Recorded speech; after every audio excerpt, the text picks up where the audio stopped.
Hola, muy buenas noches, bienvenidos a todos, bienvenidos al webinar Péptidos Antimicrobianos, una alternativa para contrarrestar la tuberculosis resistente a fármacos, impartido por la maestra en ciencias Edith Bernabé Pérez. Ella actualmente realiza el doctorado en biomedicina experimental en el Laboratorio de Diagnóstico Molecular de la Facultad de Medicina y Cirugía de la Universidad Autónoma Benito Juárez de Oaxaca. Su campo de estudio es la producción de bacteriocinas recombinantes y su evaluación sobre aislados clínicos de Mycobacterium tuberculosis resistente a fármacos. Realizó la maestría en ciencias enfocada al área de bioquímica en el Instituto Tecnológico de Oaxaca y es ingeniera química por la misma institución. Sus intereses son el área de la biotecnología y el diseño de sistemas de expresión recombinantes y la purificación de proteínas. Sin más preámbulo, mi nombre es Ashanti Calderón y no olviden que estoy en YouTube como Aminoácida y también pueden dejar sus preguntas para responderse al final de la presentación. Adelante, Edith, por favor. Muy bien, buenas noches a todos. Primeramente, muchas gracias por esta invitación. Bueno, pues como mencionaron, yo actualmente estoy trabajando con péptidos y les traigo pues este panorama amplio y a la vez colapsado en poco tiempo para que podamos comprender un poquito más sobre los péptidos antimicrobianos como una alternativa para contrarrestar la tuberculosis resistente a fármacos. Entonces, comienzo mostrándoles el reporte de la Secretaría de Salud de las 10 principales causas de enfermedades en México en 2020. En este ranking, podemos observar que en primer lugar se encuentran las infecciones respiratorias agudas, las cuales son causadas por diversos tipos de virus, como el virus de la influenza, el actual COVID-19 que pues lo tenemos al día, pero también existen otras bacterias patógenas, como es el caso de Mycobacterium tuberculosis, la cual es causante de la tuberculosis pulmonar. La Organización Mundial de la Salud, en su reporte global de tuberculosis del año 2020, muestra que hubo alrededor de 10 millones de casos nuevos de tuberculosis, 2 millones de personas fallecidas y hasta 1 millón de personas afectadas. Aquí vemos un panorama de cómo está esta pandemia, aunque no es tan común escuchar sobre ella, pero los números nos muestran que está siendo muy actual en los últimos días. Y a pesar de que ha habido si observamos las cifras, en los últimos 15 años ha habido un deceso en el número de mortalidad y morbilidad, pero sin embargo todavía queda mucho trabajo por hacer. Cuando hablamos de tuberculosis, hay que observar también la interacción que hay entre esta enfermedad y los pacientes con VIH, porque son los que causan los que suman el mayor número de muertes, debido a que tienen un sistema inmunológico deprimido. En los últimos meses vemos que en los principales periódicos, tanto nacionales como internacionales, se habla mucho sobre tuberculosis. Y esto es porque la Organización Mundial de la Salud ha reportado que ha habido una caída del 18% de los nuevos casos diagnosticados y ha habido hasta 1.3 millones de víctimas. Entonces, esta enfermedad se está propagando de manera ascendente y cada vez más rápida en los continentes de Asia, África y parte de Sudamérica. México se encuentra en el lugar número 7 por debajo de Brasil y yo soy de Oaxaca, entonces en Oaxaca también hemos tenido un número significativo de casos, 763 casos nuevos al año. Ahora les voy a explicar un poquito más sobre cómo es esta bacteria, esta micobacteria. Bueno, se caracteriza porque tiene en su membrana celular una capa especial de lípidos que está compuesta por arabinogalactanos, peptidoglicanos y fosfolípidos. Entonces, en conjunto, esta le da una característica de resistencia tanto a los antibióticos como a poder ser eliminada por el sistema inmune. También tiene ácidos micólicos, lo que hace que las bacterias puedan unirse y volverse más virulentas. Esta enfermedad puede detectarse a nivel microbiológico mediante tinciones, mediante medios de cultivo y actualmente pues con ayuda de las técnicas moleculares pues mediante PCR. ¿Y cómo nos podemos infectar de Mycobacterium tuberculosis? Bueno, debe haber una persona que tenga la tuberculosis activa que cuando tosa, estornude, hable, beba del mismo vaso, libere el bacilo infectante. Entonces, el bacilo tiene la capacidad de evadir todo el epitelio respiratorio y llegar a los alvéolos pulmonares.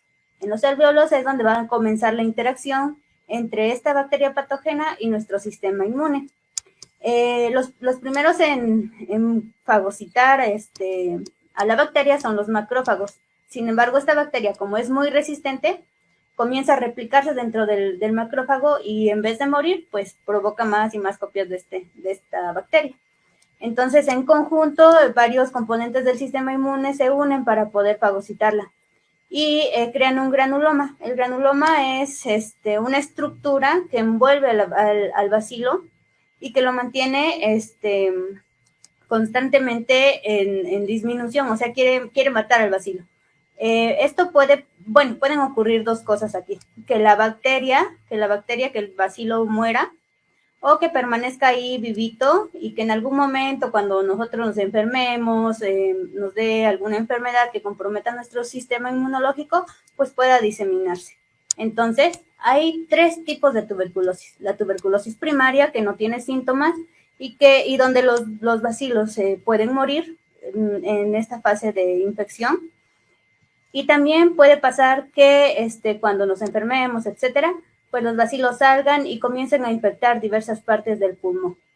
Y si esto se complica, si la persona no toma un tratamiento adecuado, entonces se vuelve una tuberculosis progresiva, afectando no solamente a los pulmones, sino también se puede diseminar por la sangre y infectar pulmones, huesos, cerebro. Y por eso es este tipo de tuberculosis es la más virulenta y afecta principalmente pues a las personas con VIH, a los adultos mayores, a los que tienen están tomando quimioterapias, etc. Bueno, entonces, con el paso de los años, hemos visto que han ocurrido 2 cosas.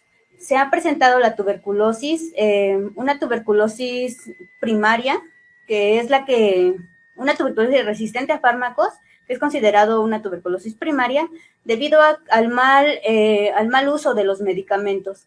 Entonces, como son medicamentos antibióticos que deben llevarse por lo menos en una fase intensiva 8 semanas y después una fase de continuación de 18 semanas, muchos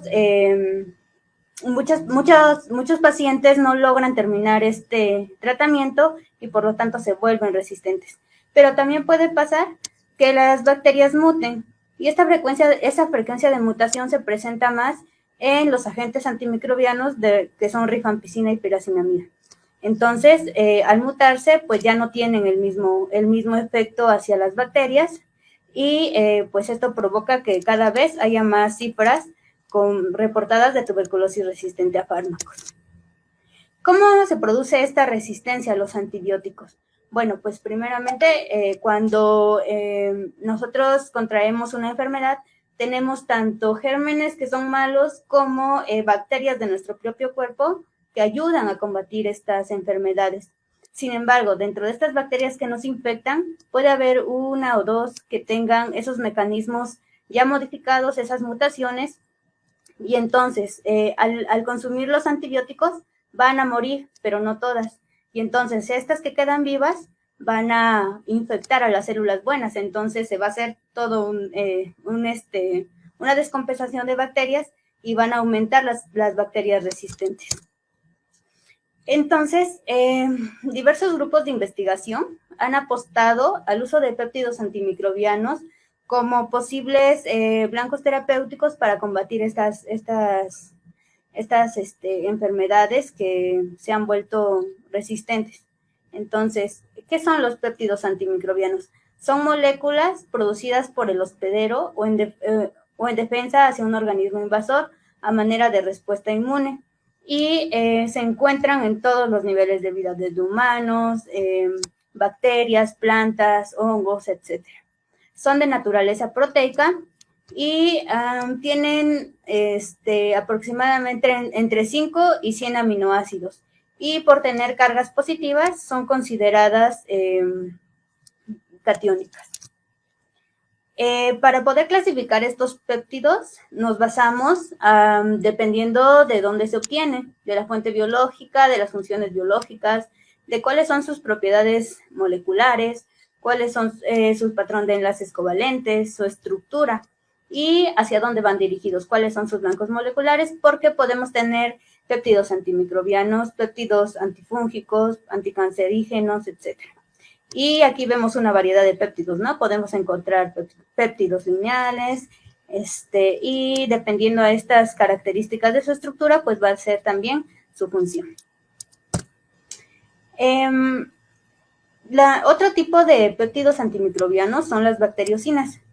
Estas bacteriocinas son producidas por bacterias gram positivas y gram negativas.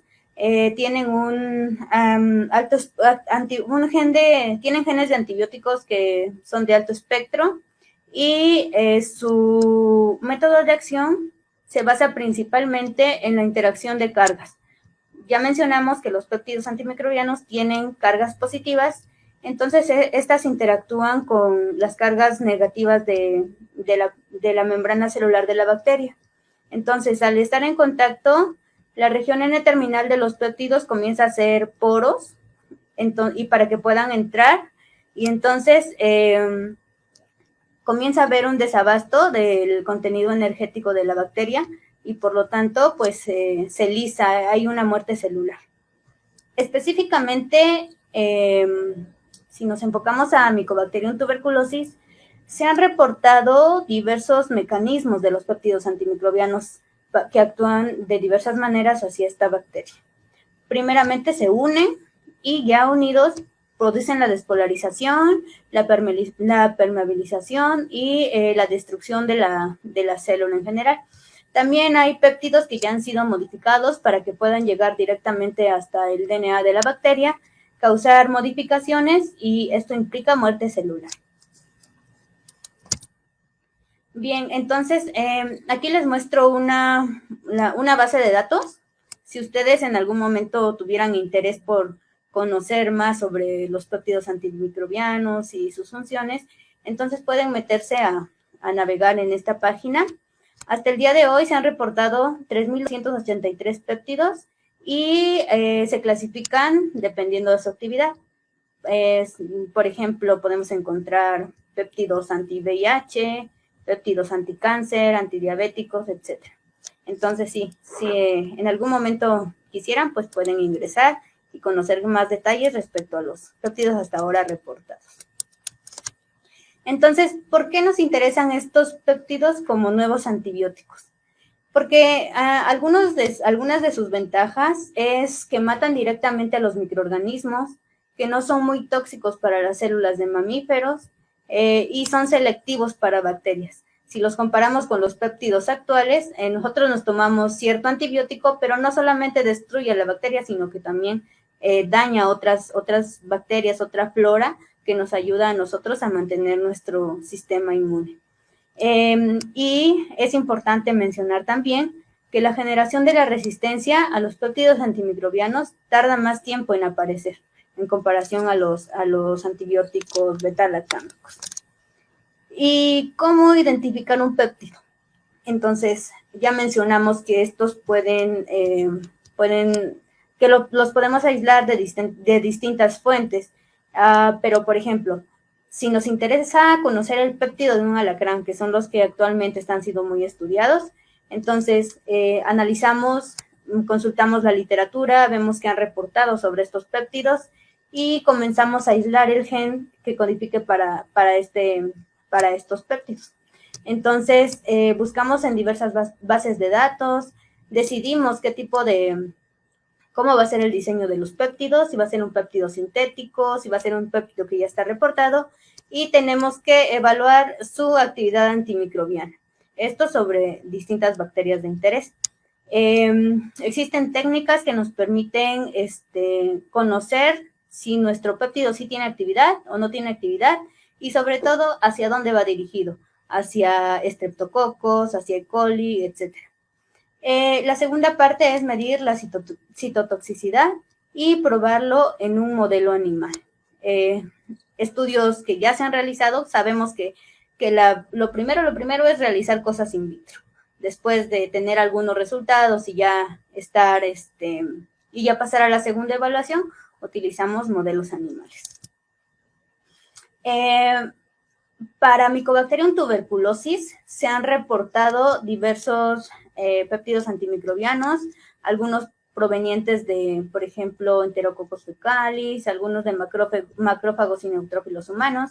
Vemos que algunos son muy cortos, otros más cortos o más largos, y los estudios más avanzados hasta el momento pues ya han descubierto el mecanismo de acción de estos péptidos y los han evaluado sobre Mycobacterium tuberculosis H37RB, que es la cepa control, y sobre aislados clínicos multidrogoresistentes, obteniendo resultados positivos. Han evaluado también su citotoxicidad y pues son avances que hasta el momento pues nos dan esperanzas de poder encontrar muy pronto nuevos péptidos contra Mycobacterium. Bueno, y actualmente, en 2019, un grupo de investigadores de París, de la Universidad de París, encontraron 2 nuevos antibióticos que no generan resistencias. Estos antibióticos se derivó de una toxina que la produce Staphylococcus aureus. Sin embargo, pues tuvieron que hacer varias modificaciones dentro del péptido para que no generara esta resistencia. Entonces, este péptido es uno de los primeros que ya ha sido probado en muestras humanas y en modelos murinos. Por otra parte, también un grupo de investigación de la UAP aisló una bacteriocina. Esta bacteriocina, pues, a comparación de los péptidos, tiene un tamaño más grande. Entonces, lo que ellos hicieron fue medir la actividad inhibitoria del extracto crudo de esta bacteriocina. Esta bacteriocina la aislaron de la rizósfera de un cultivar de maíz. Entonces, probaron primeramente que tuviera el gen de producción de antibióticos y posteriormente utilizaron una técnica que consiste en poner la bacteria de interés y la bacteriocina para medir los halos de inhibición. Entonces, vieron que de todas las bacterias evaluadas, estas son bacterias de interés clínico que son emergentes. Tuvo mucho impacto para poder eliminar a Staphylococcus beta hemolíticos. Entonces, un punto más para considerar a las bacteriocinas como posibles herramientas para eliminar estas bacterias. Entonces, ¿cómo poder producir estas bacteriocinas en gran cantidad? Actualmente tenemos diversas herramientas que nos servirían para poder producir bacteriocinas recombinantes, especialmente la ingeniería genética. Debemos considerar varios pasos, varios aspectos metodológicos antes de comenzar a hacer cosas en el laboratorio. Primeramente, ver de dónde viene esta bacteriocina, cuáles son sus propiedades biológicas, sus propiedades físico-químicas, si podemos clonar esta bacteriocina en E. coli, por ejemplo, o debemos utilizar otro tipo de sistemas de expresión como levaduras, ver si nuestra bacteriocina no tiene codones raros que al clonarla le quiten la actividad, y principalmente ver qué aplicación le vamos a dar a esta bacteriocina. Entonces, todo comienza viendo de dónde viene la bacteriocina, extraemos su ADN genómico y buscamos nuestro gen de interés. Después de eso ya tenemos ahora que decidir qué tipo de vector vamos a utilizar, y antes de eso, pues ver qué nos conviene, cómo vamos a purificar esta bacteriocina, qué sabemos de esta bacteriocina, si antes ya ha sido reportado algo en otros artículos, etc. Antes de entrar al vector de clonación, recalco aquí que tenemos, dos tipos de vectores que se utilizan principalmente en la producción de proteínas.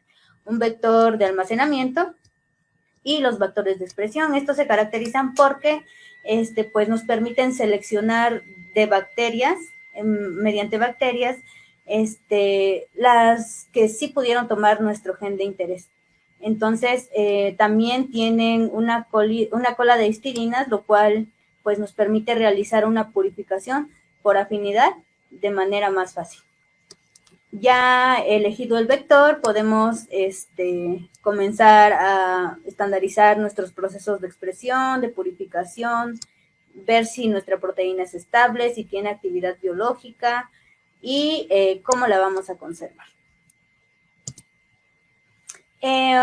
Acá muestro una imagen representativa de dónde podemos aislar bacterias y pues dentro de estas bacterias siempre va a haber alguna que va a tener una característica especial. Y pues si es una bacteria que ya se conoce, pues ya sabemos de dónde se obtiene, pero si estamos buscando nuevas bacterias, tomamos bacterias de la rizósfera o tomamos hongos y los aislamos. Probamos que tengan esa actividad inhibitoria y nuevamente buscamos los genes, ¿no? Y utilizamos plásmidos, que también es una herramienta que se utiliza mucho en ingeniería genética, que nos va a permitir hacer todo este proceso de clonación y expresión.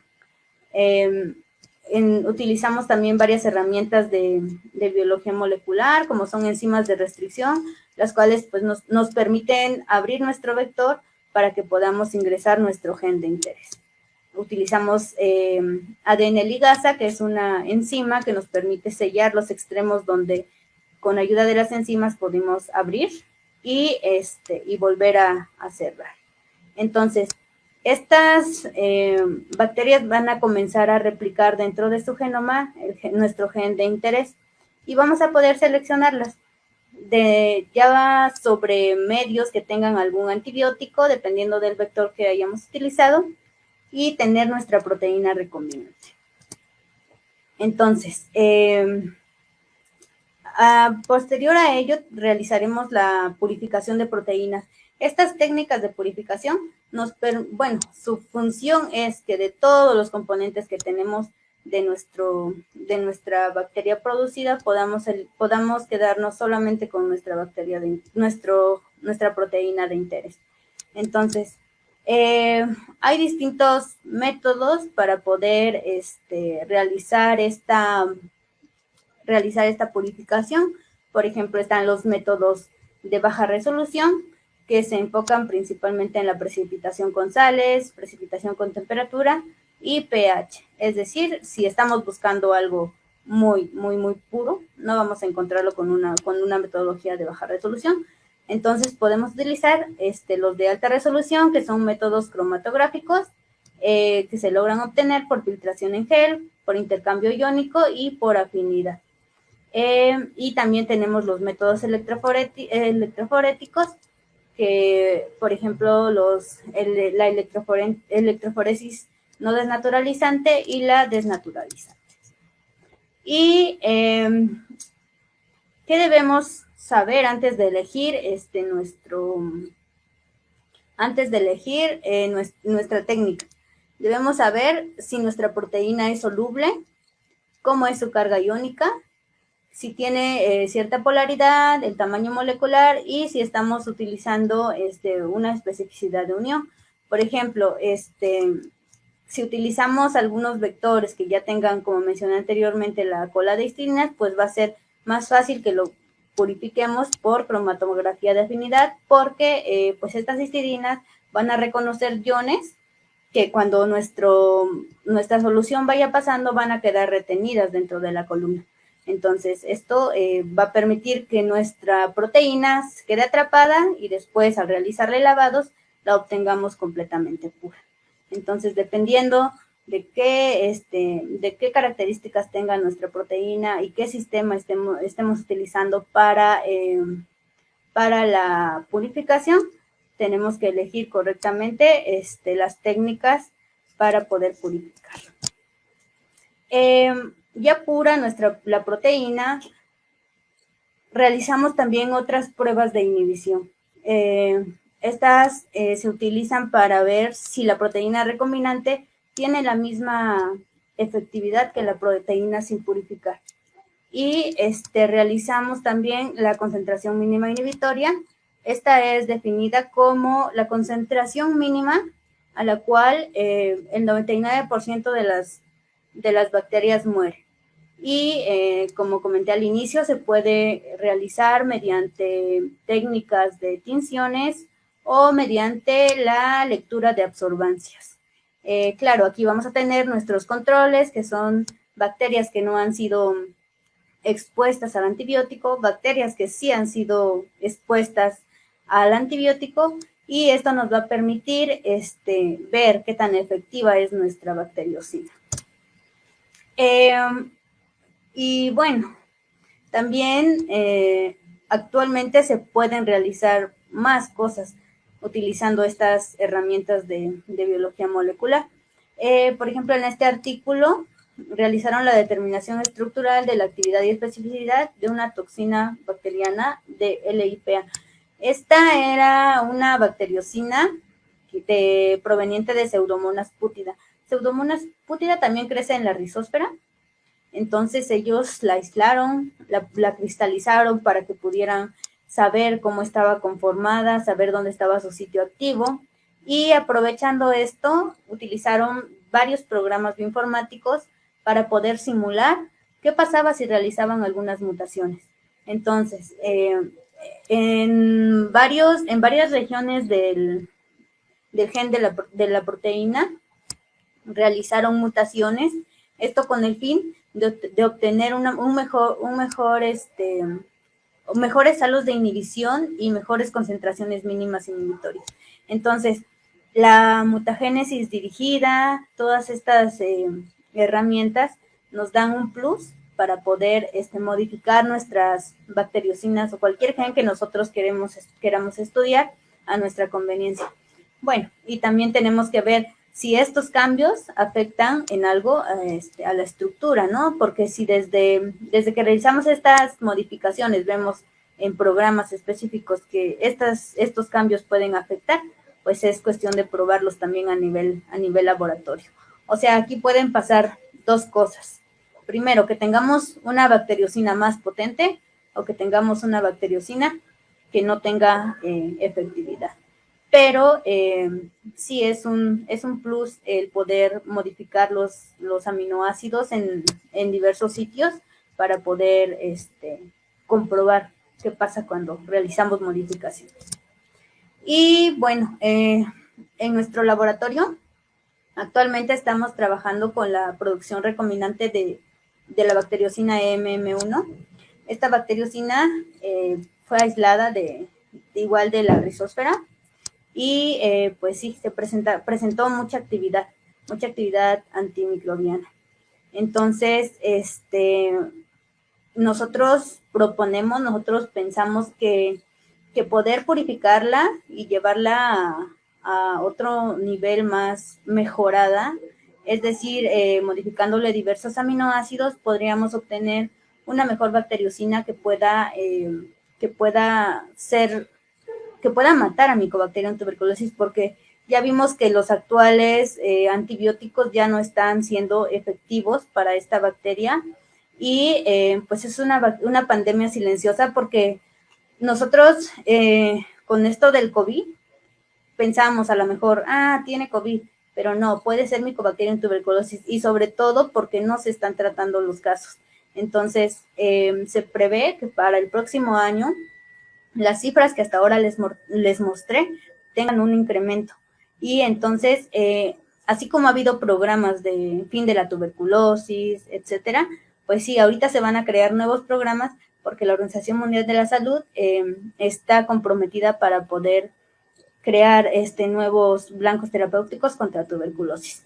Entonces, pues esto es todo de mi parte, y muchas gracias. Muchísimas gracias, Edith, por tan interesante charla. De hecho, acá hay algunos comentarios de excelente ponencia y muchas felicidades por su exposición.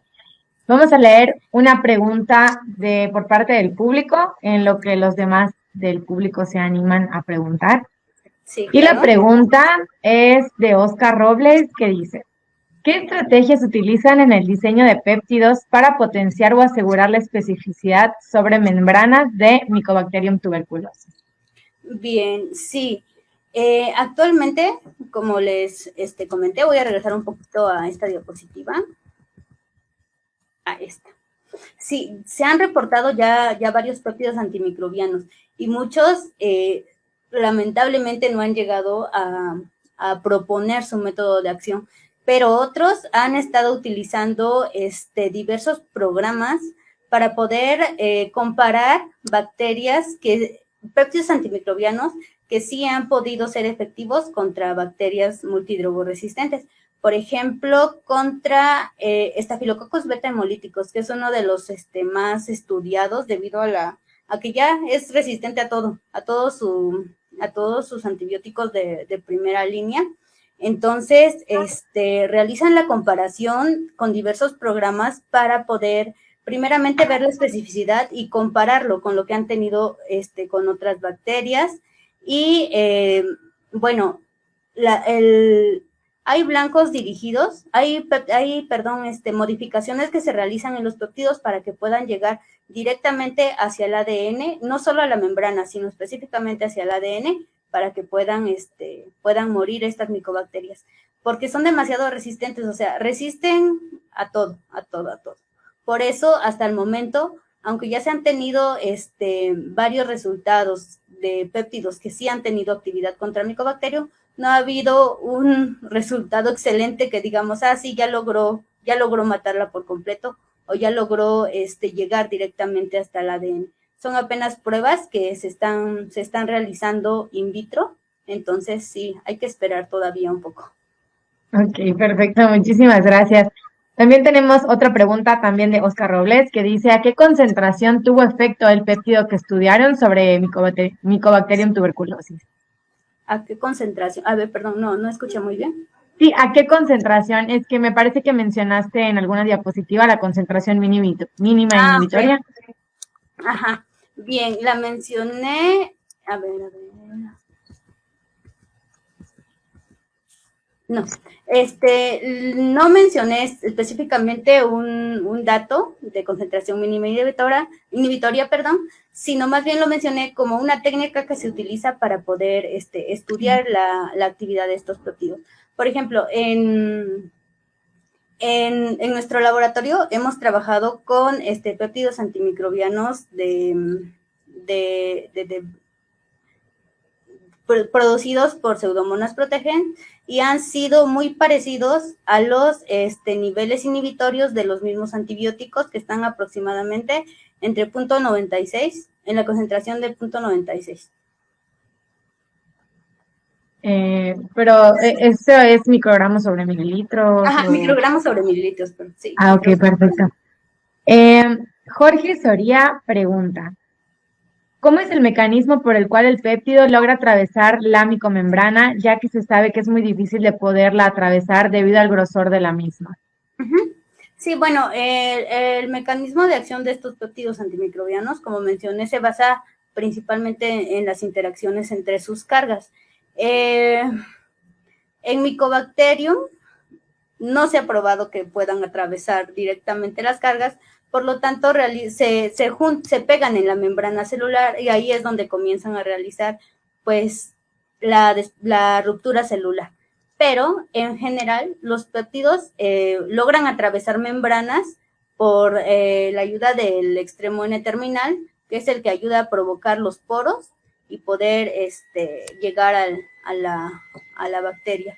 Y ya después de eso, pues hay un desabasto en el contenido energético, en los iones, etcétera, que salen por el mismo poro y la bacteria muere, se lisa. Perfecto. Kiki Díaz nos pregunta, hola, bueno, primero que nada dice, hola, excelente ponencia, y dice, ¿estos PAMs son capaces de llegar a los granulomas? Son capaces de llegar a los granulomas, específicamente en Mycobacterium tuberculosis o en general. Sí, yo creo que se refiere a Mycobacterium tuberculosis. En Mycobacterium tuberculosis no llega a los granulomas. Y bueno, yo tengo una pregunta, y mi pregunta es, Bueno, tú hablaste de los péptidos aislados de productos naturales y los recombinantes, pero quisiera saber si existen péptidos totalmente sintéticos. Sí, sí existen péptidos sintéticos y también son una ventaja que tenemos al estudiar péptidos porque ya se encuentran reportados. Entonces lo que podemos hacer es comparar ciertos péptidos, ver cuáles ya tienen cierta actividad y en base a eso diseñarlos, no de manera recombinante, claro, es hacerlos, buscar en bases de datos los que nos interesen, que puedan tener cierta afinidad hacia la bacteria que vamos a probarlos y se diseñan y se crean. Sí existe. Perfectísimo. Pues te agradecemos a ti, muchísimas gracias por tu tiempo y tus conocimientos y a todo el público que nos estuvo viendo a lo largo de la charla. Eh, estos, estas últimas semanas hemos estado haciendo las ponencias los jueves, pero pues esperemos que se regresen también a los martes o si no, ya saben, los jueves también y sábados. Entonces, pues muchísimas gracias a todos los presentes y sin más, pues ya nos retiramos por el día de hoy. Muy bien. Gracias. Muchas gracias. Hasta luego.